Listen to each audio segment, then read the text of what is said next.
In our next unit, we're going to talk about proportions and setting up proportions. So on our foldable, we're going to have a couple of definitions, and then we'll do some practice so we can do this in class successfully. So a unit rate is essentially asking how much for one. So how many miles per gallon did you get in your gas tank, or how many papers can Mrs. Ray grade in an hour? So let's look at how much for one. Actually, let's go ahead and do these first. Equivalent ratios are a factor of change. So an equivalent ratio are two equal fractions. Now that doesn't necessarily mean that it's going to be written 1/2 equals 1/2. It may be 1/2 equals 2/4. Where you can find this factor. Factor, remember, is the number you multiply by. So if I have 1/2 is equal to 2/4, then my factor of change is going to be 2. This is also called a scale factor. Factor, you can remember that because factor means multiply. Cross products are when we multiply diagonally to see if two ratios are equal. So if I have, let's say, 3/4 and 6/8. Then you may have heard this called butterfly. So we're going to multiply the diagonals. 3 times 8 is 24, and 6 times 4 is 24. So we can see that, in fact, these are equal fractions. So let's go ahead and look at some of this on the inside. Now, when this got printed, I apologize, unit rate is actually in the middle. So we're going to leave unit rate here so we can see what's going on. Sean drove 270 miles on 18 gallons of gas. At the same rate, how many miles would he be able to drive on 7 gallons of gas? So we had talked about making sure you use labels when we do ratios. So what was written first goes first. So 270 miles on 18 gallons. So this says what proportion? Proportion again is just two equal ratios. What proportion can I write to find the unit rate?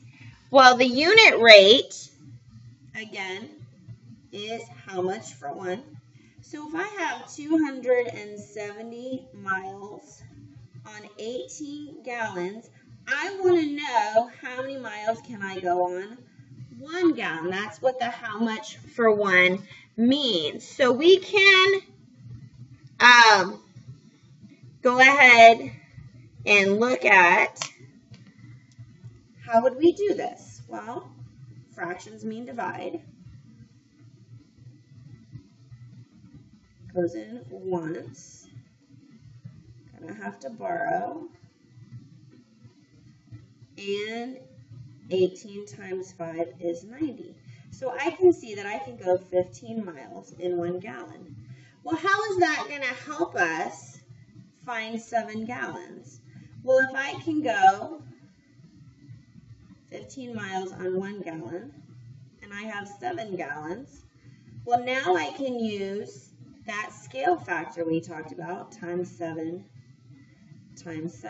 15 times 7, 35, carry a 3, 105 miles on 7 gallons. So that's how finding 1 can help you. If you find 1, you can find any number after that. Sometimes you may not need to find 1. So let's actually go up here. So now we're going to talk some more about this, change the scale factor. So this one is similar. We have 270 miles on 18 gallons. So we're still going to say 270. I'll put my label out here. So we want to keep our numbers the same going across. Gallons is 18. How many miles can we go on 9 gallons? Well, again, I have gallons. I need to keep my gallons in a row. And I can go ahead. What is the scale factor? How do I go from 18 to 9? Well, we can divide by 2. And if I divide on one part, I have to divide on another. So 270 divided by 2, 3, 10 is 5. So I get 135, and that would be miles. Now, you can do a scale factor across, but you can also do a scale factor up and down. A minute ago, we said 18 times 15 is 270. So you can go vertical. You can say times 15 here. And then over here, we can say times 15. Well, if I do 15 times 9, 45, carry the 4. 4 plus 9 is 135. So we can also do our scale factor across and up and down. Never diagonal, though. So what was our scale factor? Well, we could say times 1/2, because dividing by 2 is the same as timesing 1/2. Sometimes you can't use any of these tricks. So here I have one more example. You could use the unit rate all the time, but sometimes you don't want to do that extra step. So we still have miles and gallons. So 270 and 18. And I have 23 gallons. So again, gallons need to stay in the same row.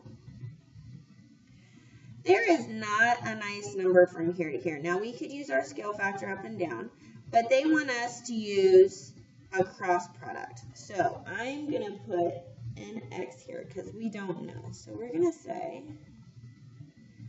so we know these two things should be equal. So 270 times 23 is equal to 18 times X. Well, I can do 270 times 23, 0, 21, 8. Don't forget your placeholder. 0, 14, 5, 0, 1, 12, carry the 1 is a 6. So I have 6,210 is equal to 18 times something. Well, how do I figure out what times 18 is 6,210? Well, I would need to divide. I'm going to come over here and do that so I have a little more room. 18 into 6,210. Well, I know that 18 times 4 is going to be 72, so that's too much. So I'm going to have to go with 3. 24, carry the 2, 54. Going to have to borrow. 18 into 81. Well, again, 4 is 32, 72. Going to have to borrow. And 18 into 90, we did that earlier, was 5. So I get 345 is equal to X, which means that we can go the 345 here. So 345 miles on 23 gallons. So that is all things proportion. We are going to practice writing and setting up proportions in class.